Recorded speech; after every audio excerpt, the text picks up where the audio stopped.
Hello, everybody, and welcome to the latest episode of Let's Talk Astrology. Today, I'm delighted to introduce Linda Zlotsnik, also known as Moon Rabbit, who has over 4 decades of client experience. So, thank you so much for joining us today. And how are you doing?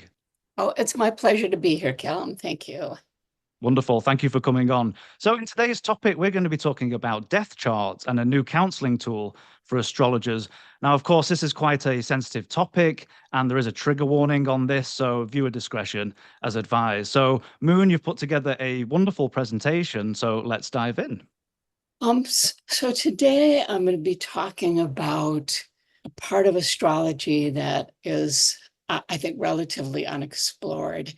And I'm choosing to call it death charts. And I'm looking at a death chart as a tool for astrologers to help bring a different perspective to people who are grieving. So the actual chart itself is just like casting a birth chart. It will create a wheel. And then I have another technique using eclipses, nodal transits, and outer planet transits as a way to understand what's happening for the person who is suffering the loss of a loved one. So before we can jump into the astrology, I think it's really important. I think all of us who are counseling astrologers have had clients come in the midst of planning a funeral or in the aftermath of losing someone they loved. And particularly during the years of COVID, for me, it was almost a weekly experience that a client would have set up an appointment. We were basically going to look at the transits of the coming year. And I remember this one specific client whose husband had had a terrible kind of crisis with his back. He'd gone into the hospital to get a treatment, caught COVID, ended up on a respirator and never recovered. And so the reading went off in this completely different direction. So it just made me so acutely aware that loss happens to everyone. And in my working with clients, people will respond to loss very, very differently. And of course, that was an awful period through the crisis. And of course, many people, if they had other injuries, but they ended up going into hospital, contracting COVID, and ended up not coming out. So it was an awful, awful It period was. It in our was. history. It was a kind of collective trauma, I think, that we all suffered. And some people are still suffering today. So I already was involved in my research about death charts, and I had already started working with clients using death charts. But that period of time, especially 2020, 2021, it really became a very kind of regular or routine experience. And it made me even more aware that as astrologers, we need to be versed in this, okay?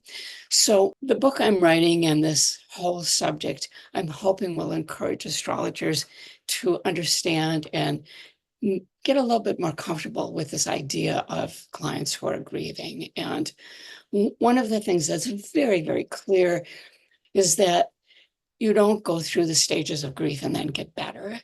You kind of go through them in a cyclical motion, like transits and like phases of the moon. So my idea is that we're going to use this, what we know about astrology, reframing it a little bit, and particularly focusing on the eclipses and the transits of the nodes, as a way to bring a different perspective to people who are grieving. So Elizabeth Kubler-Ross, I believe that she was a nurse during World War II, and she actually was around a lot of dying people. And after that, she wrote this book about the stages of grief. And I think there were just 4 of them: shock, anger, bargaining, and acceptance.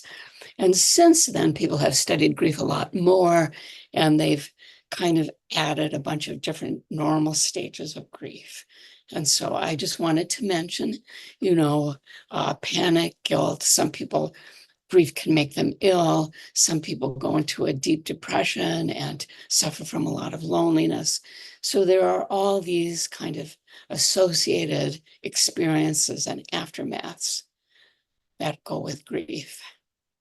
And of course, it must be difficult at times when you're working with clients, seeing what stage they may be in and working with them and working through that pain as you're working with clients.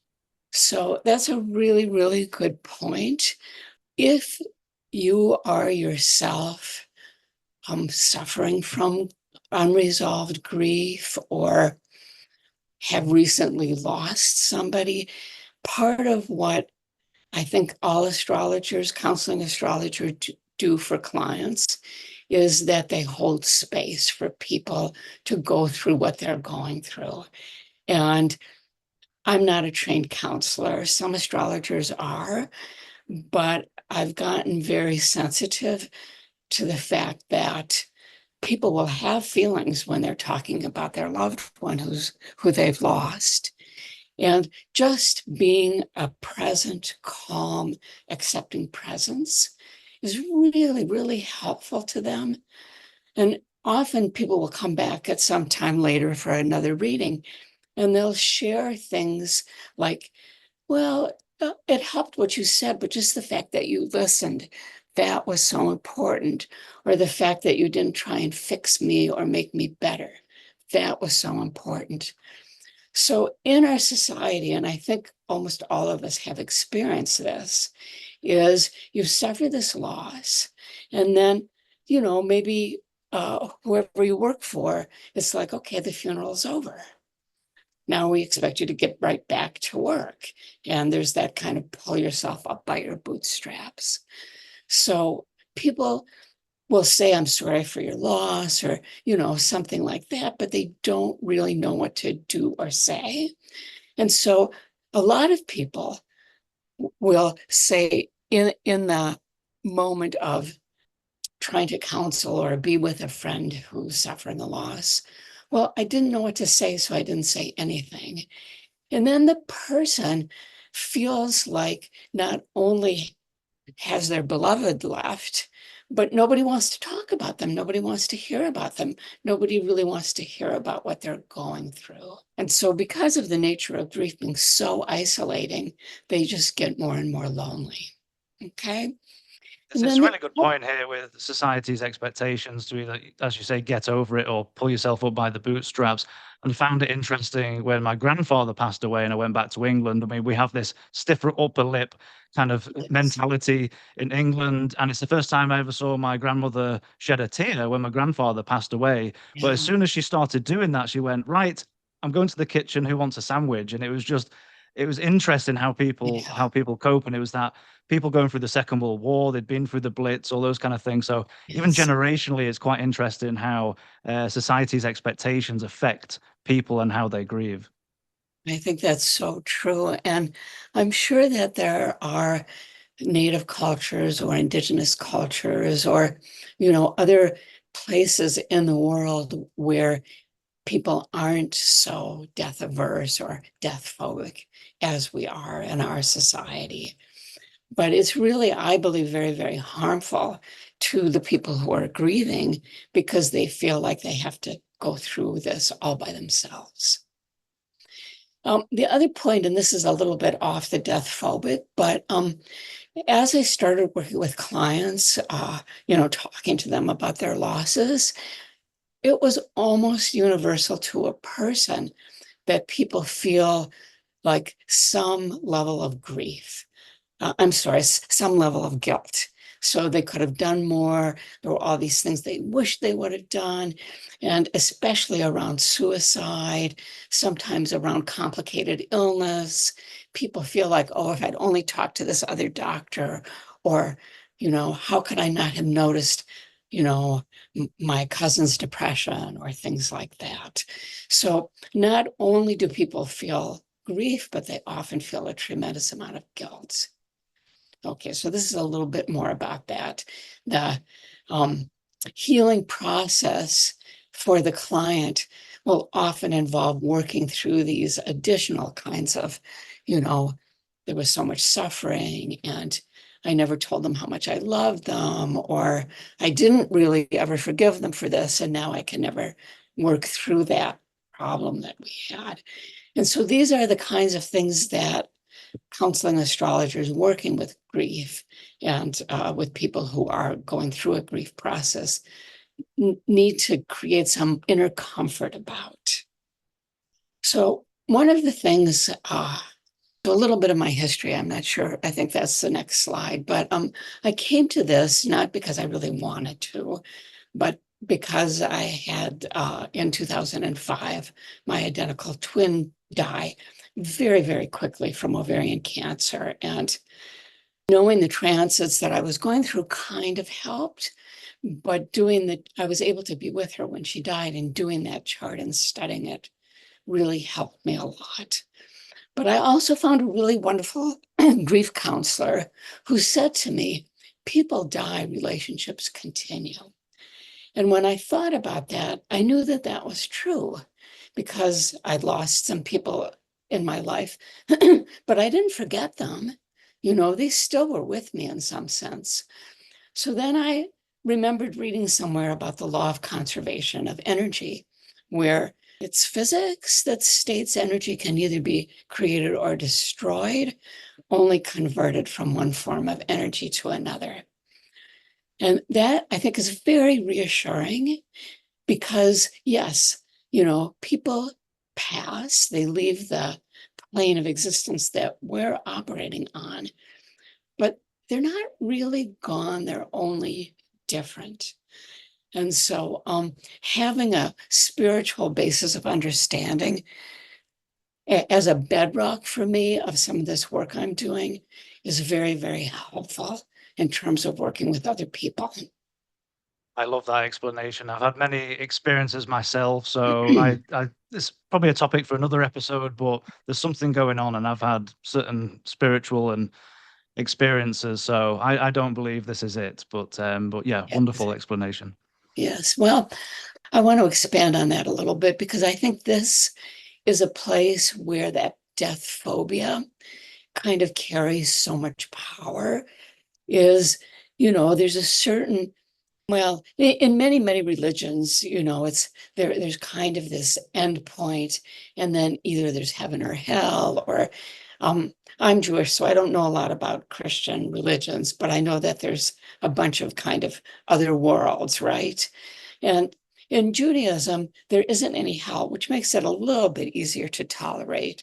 But there is an understanding that the spirit continues, which I think, fits in with my astrology and my worldview. So I just wanted to include this one dream that I had because of being a twin, I really had this expectation that I would have this. I knew my twin was going to die, but I had this expectation that we would have an immediate connection as soon as she passed over, because I'm, pretty intuitive, and I've had a lot of psychic experiences. And so it was really so distressing when there was a long period of time and I could not feel anything, no connection with her. And I would have dreams, but they would be these chaotic dreams where I'd be in a huge crowd and I'd see the back of her head, and she'd always just disappear before I could find her. So after that went on for a while, I had something that I decided wasn't a dream. It actually was a visit, because we were in a room together and I could hug her. I could feel her body. I could smell her shampoo. And the first thing she said to me, Callum, was, "I'm sorry it's taken so long to get back to you, but time is really different where I am now." Wow. And I thought, well, I suppose that's got to be true, It's like, yeah, time has to be different. So then we went on to have a lot of conversations about a lot of things. But I was so struck with that yes, she was actually there, and she was cognizant of she was dead and I was alive, and she shared this piece of information to me. So there were a few other dreams that were very affirming like that yeah, this is different, but it's not the end. So when I work with people, I come from a place that healing and hope is possible. And many of my clients, because I've been now working with them since 2015, are recovered and they are back in their lives and they feel that kind of connection with the people they've lost. And some of them are even actively, in groups where they can help other people who are grieving. So not going through grief alone, I think, is one of the most important things that we can give our clients beyond the time that we spend with them. And in my astrological work, this is where we're going to go kind of next and more deeply. It's the outer planets and their transits to the personal planets, and then looking at the eclipses that I use for the counseling. Okay, so I'm writing a book on this, and I've developed 3 kind of starting points for working with death charts. And this isn't on the slide, but I'm just going to mention it because all my life I studied with Zip Dobbins, who was my very, very first teacher back in the late 70s. And she introduced this notion of the natal promise. And basically that was that in the natal chart are these potentials that really encompass the entire experience of the person's life. And that would be for all the wonderful, exciting, life-affirming things that will happen to them, but also these very, very difficult, hyper-stressful things that they'll encounter as well. And so in the case studies in the end of the book, I go into this topic of natal promise. I might do it a little bit today, where there seem to be not on the level of let's make a prediction when we look at somebody's chart that they're going to lose their spouse or a child or anything like that. But in retrospect, some things show up exactly as they've played out. So that's not here, but I think it's important. So then I use the death chart. That's the date, time, and place of death. The bi-wheel, and that we're used to doing that with transits, and then add eclipses for 6 months preceding and 6 months after the person has died. There's a lot more to say about outer planet transits, but this is like the encapsulated version. And certainly column, if anything comes up for you to add. This is just generally when you're looking at, a person who's going through a loss, and you see Saturn on an angle, you see it on the sun or moon, even on Venus. It suggests that there's this karmic nature or this destined nature to the loss, and that the person will go through this period of learning about their own limitations. They'll go through learning about the nature of persistence getting results. And I use this image of climbing a mountain one step at a time, also kind of as a way of coping with grief, is that when you're in a deep stage of grief, and I think Saturn is one of the grief planets because it's about endings, you just have to deal with your feelings right now, or for the next hour, or for the rest of the day, rather than thinking, oh my God, how will I live the rest of my life without this person I love?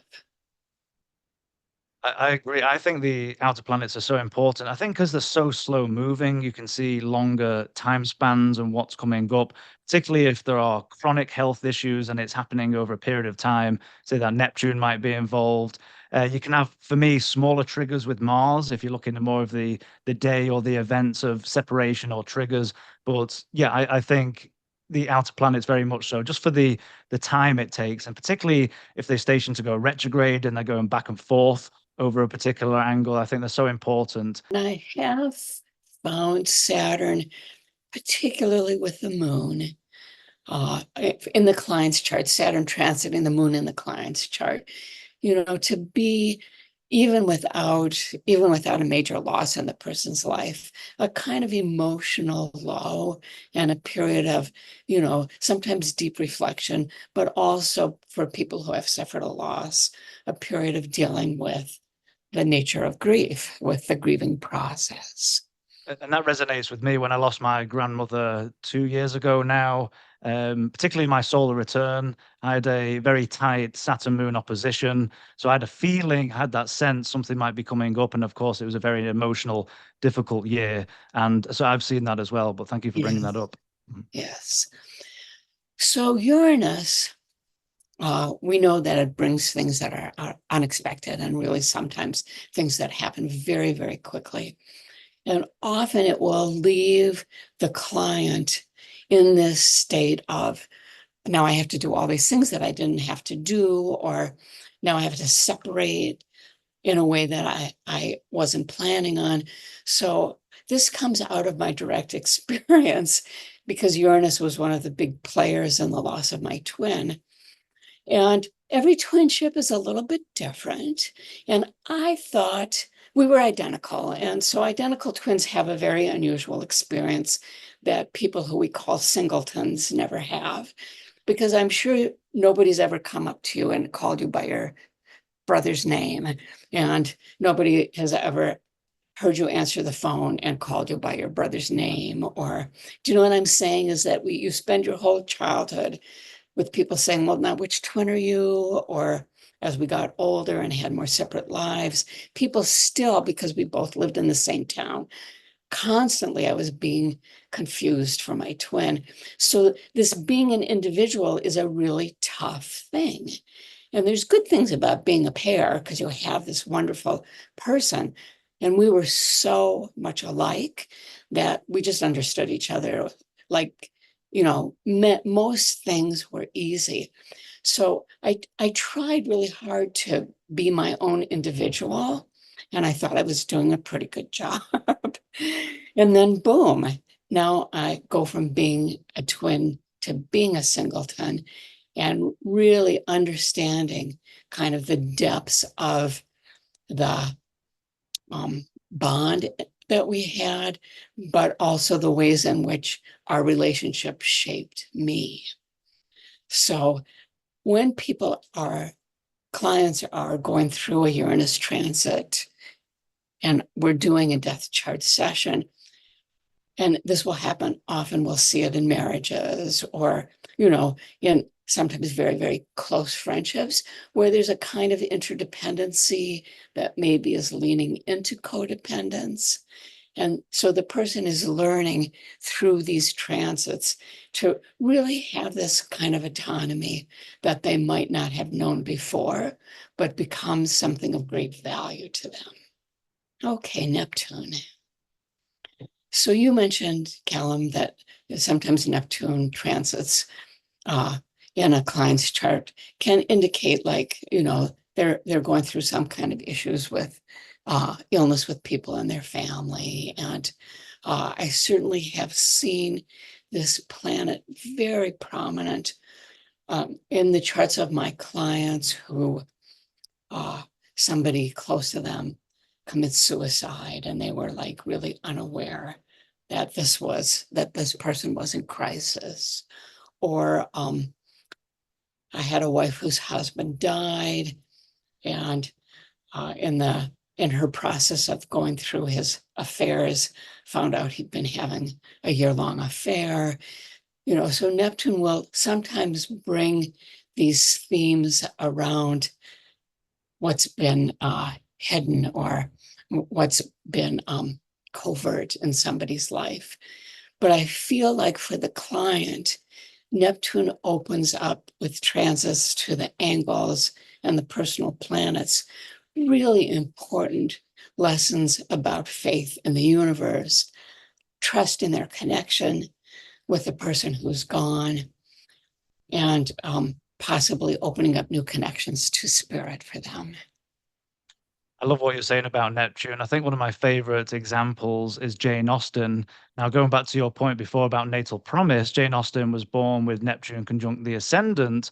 So not saying everybody who has Neptune conjunct the ascendant would have this, but maybe some of the natal promise there, and then a very interesting transits, Neptune transits around the time she passed. And of course, no one really understood what disease she died of. I think there's been some speculation now, but I love what you're saying about Neptune, because it can be that ethereal illusion, not being quite sure what's actually going on. Yes. So we already know that Pluto, will bring very challenging, very deeply transformative changes, because it has a very, very long transit, but also because it's, I think, one of the energies in the chart that uncovers things that have been hidden that really need to be addressed in order for the person to, let's say, step into their power or live authentically without ego. Okay. So it's almost universal in all of the readings that I've done. Like, I've done some death charts where there wasn't a big Uranus transit, but lots of Neptune, or where there was a lot of Saturn, but maybe not Uranus.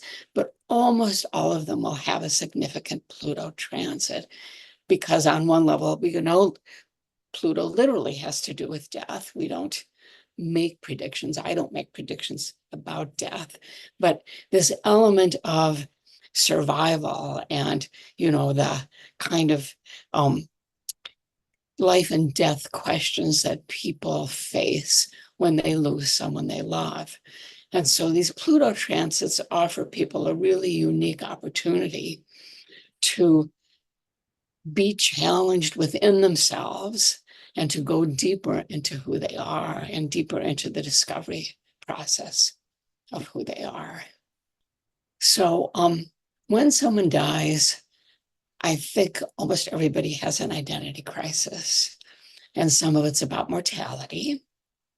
But often, especially if it's a family member, now the whole family has to readjust, because, whether it's your parent who's gone or a sibling or a child, it's a big identity crisis. And who we are out in the world is different as well. Okay, so I want to talk about eclipses for a moment. I got interested in studying eclipses in 1980, which I think was a really long time ago compared to a lot of other people who were studying astrology back then. And I happened to be working in a New Age bookstore, and there was another astrologer there. Her name was Joan Davies, and she was very, very involved in the study of eclipses. And so I feel like eclipses are more than transits. They are these experiences that show up in people's lives that mark really prominent turning points. Not every single eclipse, obviously, but when you have an eclipse that triggers any kind of prominent pattern in your chart, angles, things that are complex, events will play out that are really life-changing. And because eclipses are about light and shadow, I see them as very much associated with endings and beginnings and events that can change a person's consciousness. So this goes beyond transits, clearly. And a lot of astrologers work with eclipses now, but it really adds an extra dimension if you're working with death charts to look ahead and after. And the timing of eclipses, everybody's a little bit of a different mind about this. But in my work, a solar eclipse can activate 2 months in advance of the actual date, and it can last for 6 months afterwards. And sometimes an eclipse after somebody dies will show up 2 or 3 months after the actual event, after the death. Now, do you pay attention to the exact degree and what orb would you use in terms Yes, of looking at activating yes, yes. any Thank you. patterns? That's so, yes. Uh, I found a 4-degree orb to, but in one case, there was a 5-degree orb. So I know a lot of people will say 1 or 2 degrees, but I have seen it be up to 4 degrees. So, the way that I was taught about eclipses, so, let's take the one that's coming in October at 10 degrees Libra. Um, it will be like that degree of cardinal signs. So all of the cardinal signs around 10 degrees, if those appear in the person's natal chart, they're getting an activation, and the activation will begin 2 months before. So like early August, and then go into the late fall. And then the following one in the spring of 2025 is at 9 degrees Aries. So that part of the zodiac is continuing to be activated. And when I say activated, I mean even by transits of Mercury, Venus, and Mars. If there are outer planets there, even more intensely. But this is where I go into my case studies in depth, looking at these eclipses. And if there were events, specifically like with my twin going in and out of the hospital, having surgery, having a medical crisis, a lot of this showed up with the triggers to the eclipse that were going on in her chart. So I mentioned this earlier. This is what got me into studying death. My twin was diagnosed with ovarian cancer. Uranus was opposite her sun and my sun. I was basically just 5 months. And she did die at home surrounded by family and friends. So I'm going to start, and this is where we're finally getting to the astrology, right? But I'm going to start by talking about this chart because this was the chart that really got me thinking about, could there be something of benefit for me and then possibly other people from looking at this date, time, and place. And I know that the time was right because I was there. Okay. So I look at the ascendant as the last breath, as opposed to in a birth chart, right, where we have it as the first breath. So every death chart will have an ascendant, but that brings us to the problems around time of birth, time of death, sorry, because people can't always get an accurate death time. If somebody's killed in an accident, if somebody's in a facility where they're not paying attention, if somebody's killed in a natural disaster, obviously you have a coroner's report and you have an approximate time of death. So the way that I've accommodated that is by extending the degree of the ascendant by 10 degrees. Do you know what I mean? Normally we'll say, oh, a planet has to be within 8 degrees to have access to the ascendant. I'm saying possibly 10, even 12 degrees if you have an uncertain time of death. Okay. But when we look in the ascendant in my twin's death chart, we see Libra on the ascendant. And in her final moments, she was in a room full of people. So there was a lot of her life partner of 30 years was there. Excuse me, close friends and family were there. The South, well, let's go to the Venus rising. Oh, the South Node. We'll do the South Node. I'll go in the order that says on there. Okay. So the South Node is a symbol on the ascendant. It's a symbol, in my mind, I think of it as a symbol of the past. We talk about it in terms of the soul's past from past lives. But I also think of it as a symbol for emptiness, that it's a place that we used to be, but now we're not there anymore. And so a little bit of this is kind of my interpretation based on my feelings about what happened. So many, many years ago, somebody said to me, oh, think about the South Node as the drain in a bathtub with no plug and you're trying to take a bath. So you can put energy into it, but it just keeps leaking out.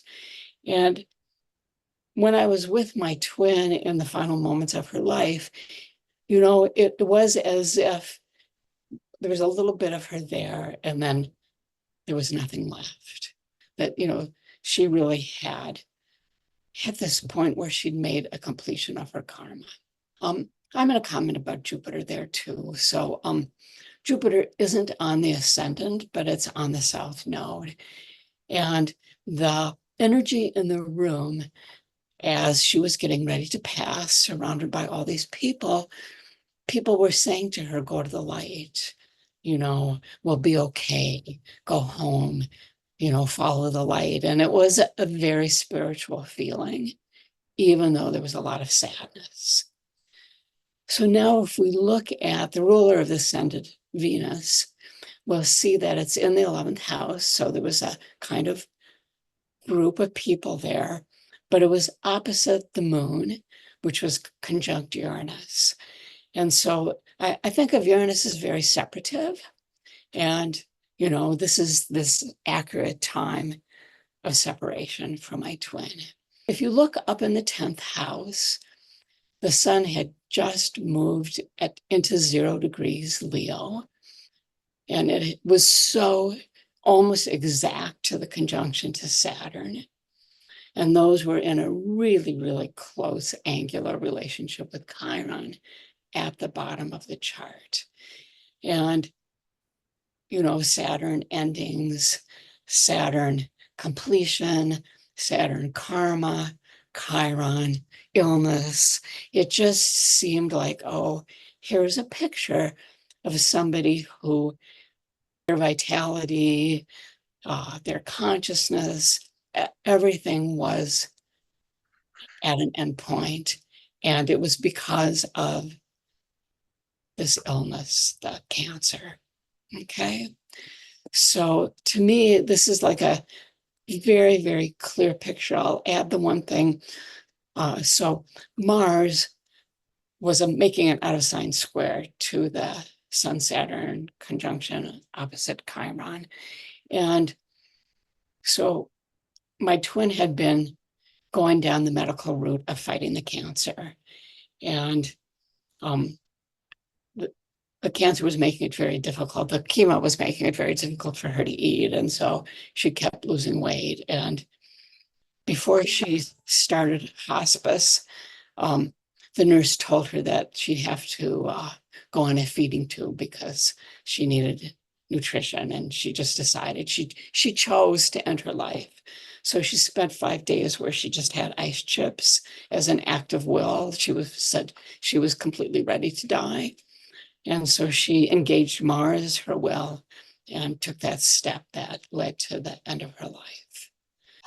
Okay, I see. Thank you so much for sharing such a deeply personal story. Do you mind if I make some observations of my Please, I own? would really like you to.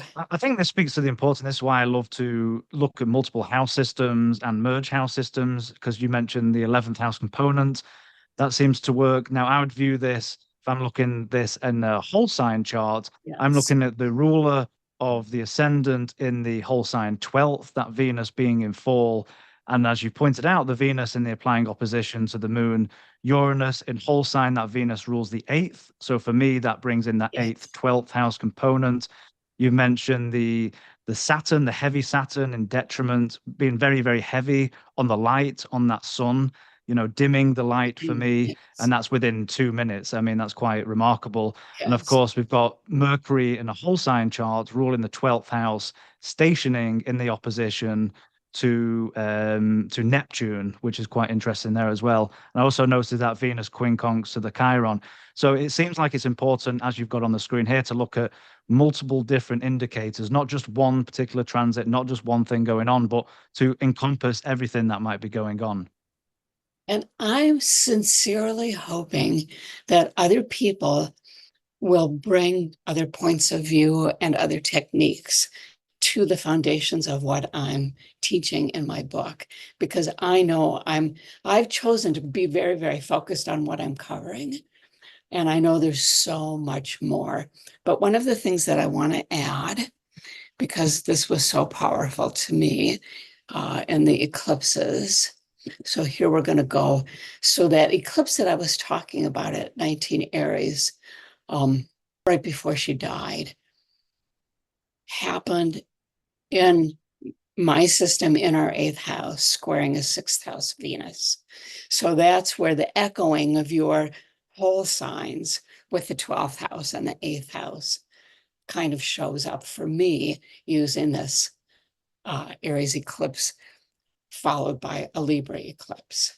I'm sorry, it was Aries in the 2nd house, but opposite the 8th house. And the other one was in the 8th house. The one after she died was in the 8th house. So yes, I think that these different systems can work very well.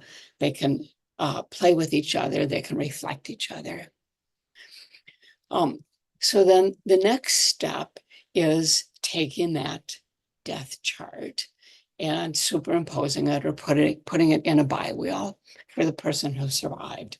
So the inner chart is me, and the outer chart is the death chart.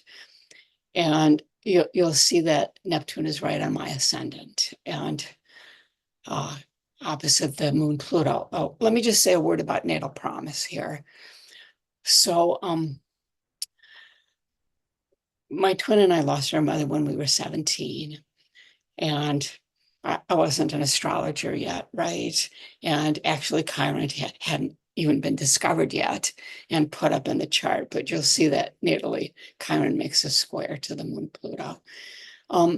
So as I began studying astrology and I read about Pluto and I read about the moon, and the moon is a symbol for mom, and Pluto is a symbol for death. And my mom also died of cancer. So I saw this kind of as a, looking back, oh, yes, this is an explanation in the natal chart. And then, the moon is also can be important female people in my life. And I realized that this full 7th house of mine, that my twin was part of that 7th house, that we were in some ways maybe more primary than my spouse. So not every twinship is like that, but our twinship maybe was a little bit like that. So, even though there weren't exact aspects, I mean, Neptune isn't by transit necessarily an indicator to that moon Pluto of another loss. But I thought that it was uniquely responsible for what a spiritual experience it was for me. And I know that's also very, very different for other people. So the other thing that I thought was very unique is that Saturn had just entered Leo, and my Saturn return basically started, I think, the day before she died. And I've noticed that not every outer planet transit will start when the planet changes signs. But I certainly have noticed that Jupiter outer planet transits and Saturn outer planet transits, people begin to feel them as soon as the planet goes into their natal sign. So this second Saturn return, that was the entrance to that chapter of my life. And Saturn had, during the time she was sick, Saturn was going over my 6th house Venus. Uranus was just completing its opposition to the sun. That was happening the whole time that she was ill. And that was this energy for me of beginning to understand the ways in which the relationship was interdependent and a little codependent. Then the other thing, and I've seen this on a lot of clients' charts, Pluto transiting Jupiter, making an aspect. Mine was a conjunction. And over the years since she passed, I feel like my spirituality has really, really grown because of this particular event. Do you want to say anything? Because I want to get to the last chart. Oh, sure. Wonderful example. This is not an outer planet, faster moving planets, but I just thought it was a maybe within a few days trigger. I just thought it was interesting the transit in Mars in the opposite, the applying opposition to the natal Yes. that caught my attention. But yeah, Yeah. wonderful explanation. Thank you for sharing. Yes. Okay. Okay. So here's the other chart that I want to share, maybe possibly a little bit more quickly because of time. So this is just somebody from my client, and she had moved her father to be into her hometown because he was getting sick, and found a care facility for him. And they called her to say that he had passed. And he had been ill for quite a long period of time with heart disease and diabetes and strokes. And he also had suffered PTSD from World War II. So she got a call in the morning. She went there, and he had already passed. And her main reason for wanting the reading was she really wanted to be with him. She didn't want him to be alone when he died. So this is the chart for the date, time, and place, as close as they gave it to me for the death. And again, here we see a nodal aspect with it being on the ascendant conjunct the moon. So in my way of thinking, the nodes play this very, very important role in people's destiny. And as I talked with her, I really believe this wholeheartedly, because we know people who work with hospice know that sometimes people will be around the person who's dying, and then everybody will go to get some food or take a break, and the person leaves then. Like, they wait to be alone to die. So I think that the person, on some level is choosing this time of death. So sometimes that can be of consolation to the client. But when the node is there, and here it's aligned so closely with the moon, which in the death chart I'm reading as the kind of emotional or the feeling experience of the person who's passing. And so again, there's this kind of destiny. And this is one I feel like of a kind of spiritual fullness. Okay, the North Node suggesting this is the fullness of the karmic experience the person came here to embody, and now they're at the end of doing that. So Scorpio is rising depending on what system you're using. You look at the rulership as, I look at the rulership as Pluto, which is in a pretty close square to Uranus. So this is how Uranus will show up as separation. Okay. In this chart, the sun, okay, I don't know why. Oh, Chiron. Okay, so the sun, which I'm taking as the vitality, is in a square to Chiron and also Neptune. And, he was somebody who had been ill for a long time. And it shows that through that representation. The moon does make a trine to Neptune. And when people are feeling this guilt and remorse, I will spend as much time in the death chart as I can talking about the trines. And I feel like particularly trines from the moon, the ascendant, the sun, to Jupiter and Neptune, the people are ready. They're ready to be free. They're ready to kind of go into an etheric or an otherworldly state. There's some kind of sense of expansion that they're having, even though the body is no longer capable of continuing. The other trine comes from the first house, Saturn conjunct Mercury to Jupiter. And I'm attributing Mercury to the state of mind that the person was in, and the care facility knew that he had been in a coma for some time. So his state of mind was limited in a certain way. But trining Jupiter, to me, this indicates this other kind of ready to go towards freedom. Okay. And it's quite interesting with 17 Saturn at 17 degrees and the Jupiter at 19, moving off that Saturn to the trine, that wonderfully exalted Jupiter. So it's interesting going from that stage to ready to go. So that's quite interesting. Yes. So you see that ready to go as much as I do. So let's look at them together. Okay. So this is a particularly potent eclipse again. So so he died end of November 2013, and there was an eclipse in May at 19 Taurus, right on her south node. And then the eclipse, oh, okay. So that was actually earlier. And then the eclipse right before, because he died on the 30th, and there was an eclipse on the 3rd. So sorry, just to reiterate, her chart is in the inner wheel and the Yes, death chart is in is the in outer the wheel? outer wheel, Okay. yes. So the eclipse closest to his death was at 11 Scorpio on her moon.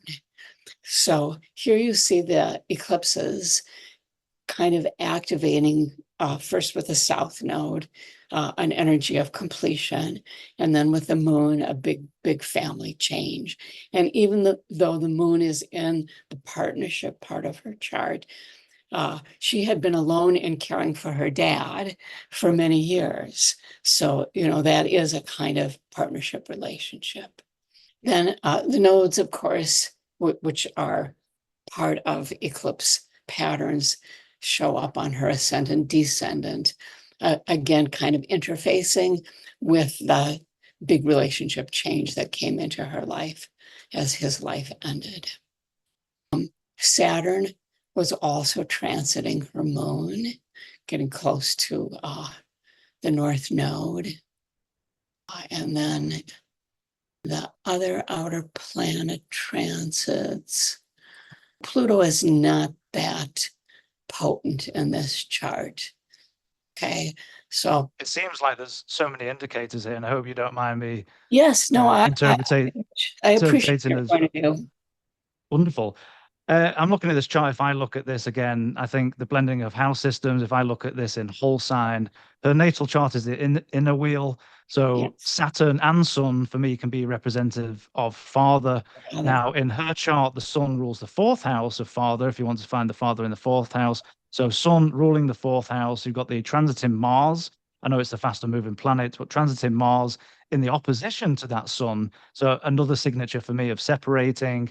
And also to compound matters, you've got transiting Sun, whole sign transiting through her eighth house. So for me, just giving Yes, those extra connections and all of the eclipses and everything that you've mentioned here, there's yes. so many indicators going on. It's quite remarkable how you're showing this. And as you were speaking, I noticed the Jupiter, an angular Jupiter on the fourth house. And again, to that quality of this is a opportunity for her to experience some kind of a spiritual aftermath, not to diminish the grief, but in addition to the grief as part of her. And as you mentioned, that's transiting Saturn over the moon. That must be a very emotional, difficult time. Yes. Did that Saturn ever go back over the moon, or was that heading away at this time? I have I'd to have to look. I don't off the top. let me look it up real quick so I can answer that. But that is quite interesting. Emotionally difficult. I've seen that in my own life when people have passed away. If there's any, as you mentioned before, the signature of Saturn and the light, particularly the moon, which is can be a very challenging emotional time and a sad time. Right. And that was it had completed the final exact transit and was moving forward after that. Oh wow. Thank you for sharing. So, that also is a technique that we can use for people in terms of, in some ways, the worst of it is behind you. In 2019, I published a book, really going through the details of the story with my twin and including the charts and some explanation of the chart. It basically started out as a memoir, but I'm an astrologer, so I had to put the astrology in there as well. And I'm very, very close to completion with the chart. The book about death charts, I'm thinking 2025. So that's in the works. I'm available to speak and consult on this, and you can reach me through my website. You can reach me through my email. And I'm just really feeling this incredible need to like bring this out into the public and bring it out into the minds of other astrologers as a way to bring comfort to people who are going through a life-changing loss. Absolutely wonderful. I have to say that book cover is absolutely beautiful. I love that's assuming you and your sister Yes. in as you were young, but what a beautiful I've got Mercury in Pisces. I just things stand out to me, but what a beautiful book cover. And for everybody watching, I will put the links to everything by Moon in the link in the comment boxes and the description box. And you'll also, do you want to have a quick mention of you've got a webinar and a class coming up? Yes. So on September 7th, Kepler, I am being featured at KeplerCollege, doing a presentation with an awful lot more charts and more chart explanation on the same subject, the death chart. Wonderful. And I'll be there hosting, so I can't wait to see you again. Wonderful. So, Moon, I know time is short today. So, Moon, thank you so much for a beautifully put together presentation. I think I get you again so much for putting something together that's very personal and sharing those experiences. I'm sure many other people can relate as I can. So, thank you so much for a wonderful You're so presentation. welcome. And just to reiterate for everybody watching, those links will be in the descriptions below. And we'd love to see you at the webinar. If you go to our website at KeplerCollege.org, it's a free webinar. You're welcome to join us, and Moon will get in even deeper into some of these charts. So, Moon, again, thank you so much, You're and so thank you welcome. everybody for watching. Okay. Bye-bye. Bye bye, everyone.